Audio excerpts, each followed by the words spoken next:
ಸ್ನೇಹಿತರೆ, ಮೀಡಿಯಾ ಮಾಸ್ಟರ್ಸ್ಗೆ ಸ್ವಾಗತ, ಸುಸ್ವಾಗತ. ಗೆಳೆಯರೆ, ಮಕ್ಕಳಿಗೆ ತಾಯಿಯ ಹಾಲು ಅಮೃತ ಅಂತ ಹೇಳ್ತಾರೆ.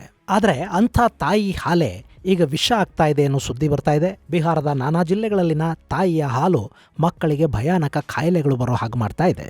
ಯಾಕೆ ಹೀಗೆ ಅನ್ನೋ ಬಗ್ಗೆ ಸಂಶೋಧನೆಗಳು ನಡೀತಾ ಇವೆ. ಎದೆ ಹಾಲಲ್ಲಿ ಅತ್ಯಂತ ಭಯಾನಕ ವಿಷಕಾರಿ ಅಂಶ ಪತ್ತೆಯಾಗಿದೆ. ಇಲ್ಲಿ ತಾಯಂದಿರಿಗೂ ಗೊತ್ತಿಲ್ಲದೆ ಮಕ್ಕಳ ದೇಹವನ್ನ ಸೇರ್ತಾ ಇರೋದು ಯುರೇನಿಯಂ. ಹಾಲು ಹಾಲಾಹಲವಾಗೋದು ಅಂದ್ರೆ ಬಹುಶಃ ಇದೇ ಇರಬೇಕು. ಹಾಗಾದ್ರೆ ತಾಯಿಯ ಹಾಲಿಗೆ ಯುರೇನಿಯಂ ಹೇಗೆ ಸೇರ್ತಾ ಇದೆ? ಗಂಗೆಯ ತಟದಲ್ಲಿನ ರಾಜ್ಯದಲ್ಲಿ ಇದೇನಾಗ್ತಾ ಇದೆ? ಬನ್ನಿ ನೋಡೋಣ.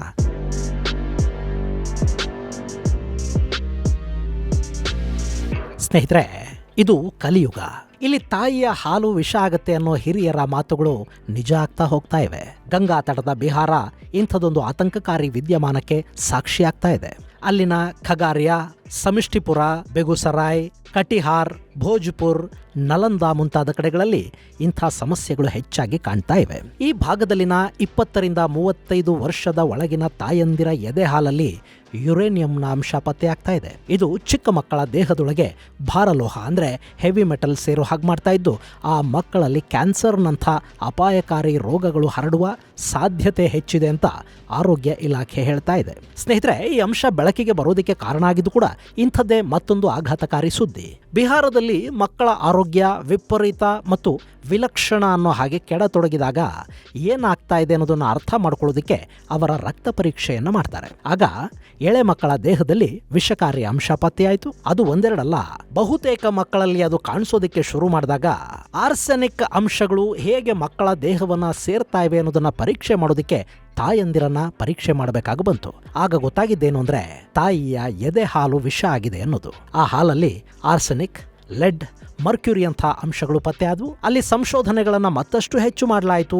ಈಗಲೂ ಕೂಡ Mahavir cancer Sansthan and research centre ಹಾಗೂ ಲವ್ಲಿ ಪ್ರೊಫೆಷನಲ್ ಯೂನಿವರ್ಸಿಟಿ, ಹಾಜಿಪುರದ NIPER ಸೇರಿದಂತೆ ಒಂದಷ್ಟು ಸಂಸ್ಥೆಗಳು ಈ ಬಗ್ಗೆ ಸಂಶೋಧನೆಗಳನ್ನು ಮಾಡ್ತಾ ಇವೆ.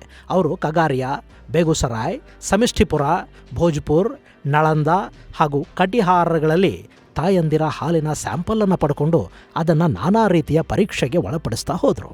ಆಗ ಆ ಹಾಲಲ್ಲಿ U-238 ಅಂದರೆ ಯುರೇನಿಯಂನ ಅಂಶ ಪತ್ತೆಯಾಯಿತು.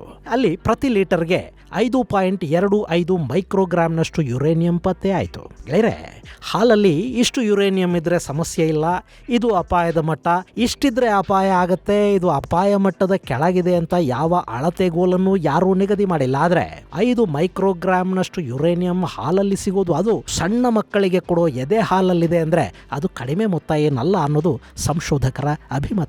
ಇಲ್ಲಿ ಅತಿ ಹೆಚ್ಚು ಕಂಟಾಮಿನೇಟ್ ಆಗಿರೋದು ಕಟಿಹಾರಲ್ಲಿ. ಅಲ್ಲಿ 5.25 ಮೈಕ್ರೋಗ್ರಾಮ್ನಷ್ಟು ಯುರೇನಿಯಂ ಅಂಶ ಕಂಡು ಬಂದ್ರೆ, ಖಗಾರಿಯಾದಲ್ಲಿ 4.03, ನಳಂದಾದಲ್ಲಿ 2.34 ಮೈಕ್ರೋಗ್ರಾಮ್ನಷ್ಟು ಯುರೇನಿಯಂನ ಅಂಶ ಕಂಡು ಬಂದಿದೆ. ಸದ್ಯಕ್ಕೆ ತಗೊಂಡಿರೋ ಸ್ಯಾಂಪಲ್ಗಳಲ್ಲಿ ನಳಂದಾದಲ್ಲೇ ಅತಿ ಕಡಿಮೆ ಯುರೇನಿಯಂನ ಅಂಶ ಕಂಡು ಬಂದಿರೋದು. ಹಾಗೇನೆ ಇದು ಬಿಹಾರದ ಮುಂದಿನ ತಲೆಮಾರಿನ ಮಕ್ಕಳ ಭವಿಷ್ಯದ ಬಗ್ಗೆ ಒಂದು ಆತಂಕಕ್ಕೆ ಕಾರಣ ಆಗ್ತಾ ಇದೆ. ಇನ್ನು ಈ ಭಾರಲೋಹಗಳು ಇದೇ ರೀತಿ ಮನುಷ್ಯನ ದೇಹವನ್ನು ಸೇರ್ತಾ ಹೋದ್ರೆ, ಅದರಲ್ಲೂ ಶಿಶುಗಳ ದೇಹವನ್ನ ಈ ಲೋಹದ ಅಂಶ ಸೇರೋದ್ರಿಂದ ಅವರಿಗೆ ಅತಿ ಹೆಚ್ಚು ಸಮಸ್ಯೆಗಳುಂಟಾಗತ್ವೆ ಅನ್ನೋದು ತಜ್ಞರ ಅಭಿಮತ. ಇಲ್ಲಿ ಯುರೇನಿಯಂ ಮಕ್ಕಳ ದೇಹವನ್ನ ತಾಯಿಯ ಎದೆ ಹಾಲಿನ ಮೂಲಕ ಸೇರ್ತಾ ಇರೋದ್ರಿಂದ ಮಕ್ಕಳು ದೊಡ್ಡ ಪ್ರಮಾಣದಲ್ಲಿ ಅಪಾಯವನ್ನು ಎದುರಿಸಬೇಕಾಗತ್ತೆ. ಇಲ್ಲೂ ಒಂದು ನೆಮ್ಮದಿಯ ವಿಷಯ ಅಂದ್ರೆ, ಇಲ್ಲಿವರೆಗೆ ಎದೆ ಹಾಲಿನ ಮೂಲಕ ಮಕ್ಕಳ ದೇಹವನ್ನು ಸೇರಿರುವ ಯುರೇನಿಯಂನಂಥ ಭಾರಲೋಹಗಳು ದೇಹದಿಂದ ವಿಸರ್ಜನೆ ಕೂಡ ಆಗ್ತಾ ಇರೋದ್ರಿಂದ ಆ ಮಕ್ಕಳಲ್ಲಿ ಕ್ಯಾನ್ಸರ್ ಕಾರಕ ಕಣಗಳನ್ನು ಅವು ಸೃಷ್ಟಿ ಮಾಡಿಲ್ಲ. ಆದರೆ ಕ್ಯಾನ್ಸರ್ ಕಾರಕವಲ್ಲದ ಅಪಾಯವನ್ನ 70% ಮಕ್ಕಳು ಎದುರಿಸಬೇಕಾಗಿ ಬರ್ತಾ ಇದೆ ಅಂತ ತಜ್ಞರು ಹೇಳ್ತಾ ಇದ್ದಾರೆ. ಅದರಲ್ಲೂ ಕಿಡ್ನಿ ಸಮಸ್ಯೆಯಂಥ ಅಪಾಯಗಳು ಅಲ್ಲಿ ಹೆಚ್ಚಾಗುವ ಭೀತಿ ಇದೆ. ಇನ್ನು ಇದನ್ನು ತಡಿಬೇಕು ಅಂದರೆ ತಾಯಿಯ ಹಾಲನ್ನು ನಿಲ್ಲಿಸಿಬಿಟ್ರೆ ಆಯಿತು ಅಂತ ಅಂದುಕೊಳ್ಳೋದಕ್ಕೆ ಬರೋದಿಲ್ಲ. ಯಾಕೆಂದರೆ ನವಜಾತ ಶಿಶುಗಳ ಮೊದಲ ಆಹಾರನೇ ತಾಯಿಯ ಎದೆ ಹಾಲು. ಅದನ್ನು ನಿಲ್ಲಿಸಿದ್ರೆ ಮಕ್ಕಳ ಬೆಳವಣಿಗೆ ಕ್ಷೀಣ ಆಗುತ್ತೆ, ಅವರ ರೋಗ ನಿರೋಧಕ ಶಕ್ತಿ ಕುಂಠಿತಗೊಳ್ಳುತ್ತೆ. ಹೀಗಾಗಿ ತಾಯಿಯ ಹಾಲಿನಿಂದ ಮಗುವನ್ನು ದೂರ ಮಾಡೋದಕ್ಕೆ ಸಾಧ್ಯ ಇಲ್ಲ. ಅದಕ್ಕೇನು ಮಾಡಬೇಕು ಅಂದರೆ ತಾಯಿಯ ಆರೋಗ್ಯದ ಕಡೆಗೆ ಹೆಚ್ಚಿನ ಗಮನವನ್ನು ಕೊಡಬೇಕು ಮತ್ತು ತಾಯಿಯ ದೇಹವನ್ನು ಈ ಯುರೇನಿಯಂ ಎಲ್ಲಿಂದ ಸೇರ್ತಾ ಇದೆ ಅನ್ನೋದನ್ನ ಗಮನಿಸಬೇಕಾಗತ್ತೆ.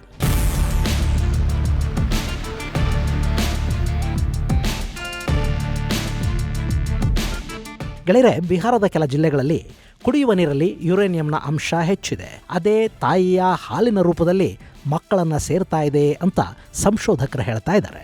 ಸ್ನೇಹಿತರೆ, ಇದನ್ನು ದೀಪದ ಕೆಳಗಿನ ಕತ್ತಲು ಅಂತ ಹೇಳಿದರೆ ಸರಿ ಹೋಗುತ್ತೇನೋ. ಯಾಕಂದರೆ ಬಿಹಾರ ಅನ್ನೋ ರಾಜ್ಯ ಹಿಮಾಲಯದ ತಪ್ಪಲಲ್ಲಿದೆ. ಅದು ಗಂಗಾ ನದಿಯ ಮುಖಜ ಭೂಮಿಯಂತಿದೆ. ಬಿಹಾರದಲ್ಲಿ ಗಂಗೆ, ಗಂಡಕಿ, ಘಾಗ್ರಾ, ಸೋನೆ, ಕೋಶಿ, ಭಾಗಮತಿ, ಕಮಲ, ಮಹಾನಂದಾದಂಥ ನದಿಗಳು ಹರಿಯುತ್ತವೆ. ಹೀಗಾಗಿ ಅಲ್ಲಿ ಫ್ರೆಶ್ ವಾಟರ್ಗೆ ಯಾವ ಸಮಸ್ಯೆನೂ ಇಲ್ಲ. ಹಾಗೆಯೇ ಭೂಮಿಯ ಆಳವನ್ನು ಇದೇ ನೀರು ತಲುಪೋದ್ರಿಂದ ಅಲ್ಲಿ ಅಂತರ್ಜಲ ಕೂಡ ಹೆಚ್ಚಾಗಿರುತ್ತೆ ಅಂತ ಭಾವಿಸೋದಕ್ಕೆ ಸಾಧ್ಯ ಆಗುತ್ತೆ. ಇಷ್ಟಾದರೂ ಬಿಹಾರದಲ್ಲಿನ ತಾಯಂದಿರ ಸಮಸ್ಯೆಗೆ ಕಾರಣ ಆಗ್ತಾ ಇರೋದು ನೀರು ಅಂದರೆ ಅಚ್ಚರಿ ಅಂತ ಅನ್ನಿಸದೇ ಇರೋದಿಲ್ಲ. ಯಾಕೆಂದರೆ ಈಗ ತಾಯಂದಿರ ಎದೆ ಹಾಲಿನ ಸ್ಯಾಂಪಲ್ಸನ್ನು ತಗೊಂಡಿರೋ ಜಿಲ್ಲೆಗಳಿವೆಯಲ್ಲ, ಅವೆಲ್ಲದರ ಬಳಿ ಕೂಡ ನದಿಗಳು ಹರಿತಾ ಇವೆ. ಉದಾಹರಣೆಗೆ ನಳಂದವನ್ನೇ ನಾವು ತಗೊಂಡ್ರೆ, ನಳಂದದ ಬಳಿಯಲ್ಲಿ ಫಲ್ಗು, ಮೊಹಾನೆ ನದಿಗಳು ಹರಿಯುತ್ತವೆ. ಹಾಗೆಯೇ ಆ ನಳಂದ ಪ್ರದೇಶದಿಂದ ಕೆಲವೇ ಕಿಲೋಮೀಟರ್ಗಳ ದೂರದಲ್ಲಿ ಗಂಗಾ ನದಿ ಕೂಡ ಹರಿಯುತ್ತೆ. ಹೀಗಿದ್ರೂ ಆ ಭಾಗದಲ್ಲಿ ಜನ ಕುಡಿಯುವ ನೀರಿಗಾಗಿ ಕೊಳವೆ ಬಾವಿಗಳನ್ನು ಅವಲಂಬಿಸಿದ್ದಾರೆ. ಅವರು ಅಂತರ್ಜಲವನ್ನೇ ಸೇವಿಸ್ತಾ ಇದ್ದಾರೆ. ಇನ್ನು ಬೆಗುಸರಾಯ್ ಕಥೆ ಕೂಡ ಇದಕ್ಕಿಂತ ಭಿನ್ನವಾಗೇನಿಲ್ಲ. ನೀವಿಲ್ಲಿ ಮ್ಯಾಪಲ್ಲಿ ನೋಡ್ತಾ ಇದ್ದೀರಲ್ಲ, ಇದು ಬೆಗುಸರಾಯ್. ಇದರ ಪಕ್ಕದಲ್ಲೇ ಗಂಗಾ ನದಿ ಹರಿಯುತ್ತೆ. ಆದರೂ ಇಲ್ಲಿನ ಜನರ ಕುಡಿಯುವ ನೀರಿನ ಮೂಲ ಕೊಳವೆ ಬಾವಿಗಳೇ.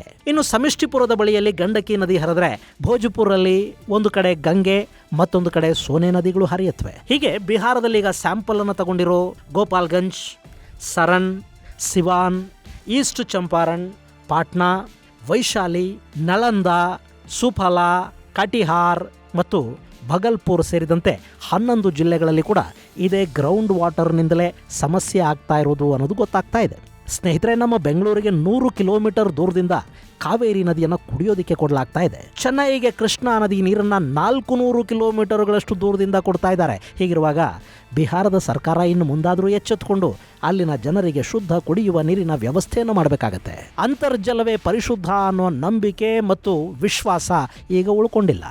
ಯಾಕೆಂದರೆ ನಾನಾ ಕಾರಣಗಳಿಂದ ಅಂತರ್ಜಲ ತನ್ನ ಪಾವಿತ್ರ್ಯತೆಯನ್ನು, ಶುದ್ಧತೆಯನ್ನು ಕಳ್ಕೊಳ್ತಾ ಹೋಗ್ತಾ ಇದೆ.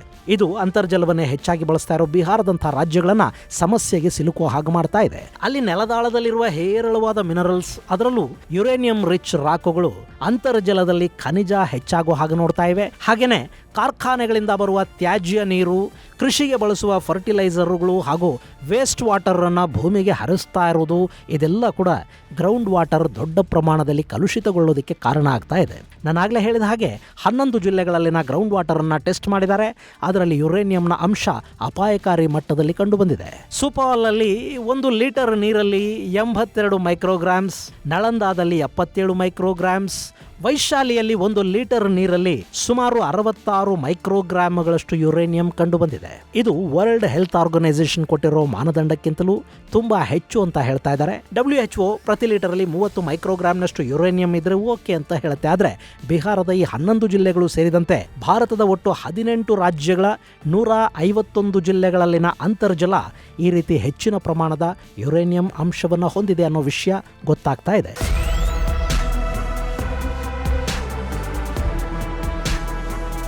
ಗೆಳೆಯರೆ, ನಮ್ಮ ಕರ್ನಾಟಕ ಕೂಡ ಇದರಿಂದ ಹೊರತಾಗಿಲ್ಲ. ನಮ್ಮಲ್ಲಿ ಕೂಡ 1 ಲೀಟರ್ ನೀರಿಗೆ ಸುಮಾರು 33 ಮೈಕ್ರೋಗ್ರಾಮ್ಗಳಷ್ಟು ಯುರೇನಿಯಂ ಪತ್ತೆ ಆಗ್ತಾ ಇದೆ. ಆದರೆ ಬಿಹಾರದ ಜಿಲ್ಲೆಗಳಿಗೆ ಹೋಲಿಕೆ ಮಾಡಿದರೆ ಇದು ಕಡಿಮೆನೆ. ಇನ್ನು ಮುಂದಿನ ದಿನಗಳಲ್ಲಿ ಬಿಹಾರದಲ್ಲಿ ಶುದ್ಧ ಕುಡಿಯುವ ನೀರಿನ ಲಭ್ಯತೆಯ ಬಗ್ಗೆ ಅಲ್ಲಿನ ಸರ್ಕಾರ ಯೋಚಿಸಬೇಕು. ಕಳೆದ 20 ವರ್ಷಗಳಲ್ಲಿ ಅಲ್ಲಿನ ಜಂಗಲ್ ರಾಜ್ನ ನಿವಾರಣೆಗೆ ಸರ್ಕಾರ ಸಾಕಷ್ಟು ಪ್ರಯತ್ನವನ್ನೇನೋ ಪಟ್ಟಿದೆ. ಇನ್ನು ಮುಂದಿನ ದಿನಗಳಲ್ಲಾದರೂ ಅಲ್ಲಿ ಅಭಿವೃದ್ಧಿಯ ವೇಗ ಹೆಚ್ಚಾಗಲಿ. ಅದರ ಜೊತೆ ಅಲ್ಲಿರೋ ಜೀವನದಿಗಳ ನೀರನ್ನು ಜನರಿಗೆ ಕುಡಿಯೋದಿಕ್ಕಾಗಿ ಕೊಡುವ ಅಗತ್ಯ ಕ್ರಮಗಳನ್ನು ಕೈಗೊಳ್ಳುವ ಕೆಲಸವನ್ನ ಅಲ್ಲಿನ ಸರ್ಕಾರ ಮಾಡಲಿ. ಇಲ್ಲದೆ ಹೋದರೆ ಅತಿ ಹೆಚ್ಚು ಫಲವತ್ತತೆಯನ್ನು ಹೊಂದಿರುವ ಬಿಹಾರದ ಮಹಿಳೆಯರ ದೇಹದಲ್ಲಿ ಯುರೇನಿಯಂನಂಥ ವಿಷಕಾರಿ ಅಂಶಗಳು ಹೆಚ್ಚಾಗ್ತಾ ಹೋಗುತ್ತವೆ. ಇದು ಮುಂದಿನ ತಲೆಮಾರನ್ನ ಸಂಕಷ್ಟಕ್ಕೆ ಗುರಿ ಮಾಡುತ್ತೆ. ಹೀಗಾಗಿ ಅಲ್ಲಿನ ಸರ್ಕಾರ ಈ ಬಗ್ಗೆ ಒಂದು ಸ್ವಲ್ಪ ಗಮನ ಹರಿಸಲಿ. ತಾಯಿಯ ಎದೆ ಹಾಲು ಮಕ್ಕಳಿಗೆ ಅಮೃತವಾಗಿಯೇ ಉಳಿಲಿ ಅಂತ ಆಶಿಸ್ತಾ ಈ ಮಾಹಿತಿಯನ್ನು ಮುಗಿಸ್ತೀನಿ. ಮುಂದಿನ ಸಂಚಿಕೆಯಲ್ಲಿ ಮತ್ತಷ್ಟು ವಿಶೇಷಗಳ ಜೊತೆ ಮತ್ತೆ ಭೇಟಿಯಾಗೋಣ. ಅಲ್ಲಿವರೆಗೆ ಜೈ ಹಿಂದ್, ಜೈ ಕರ್ನಾಟಕ.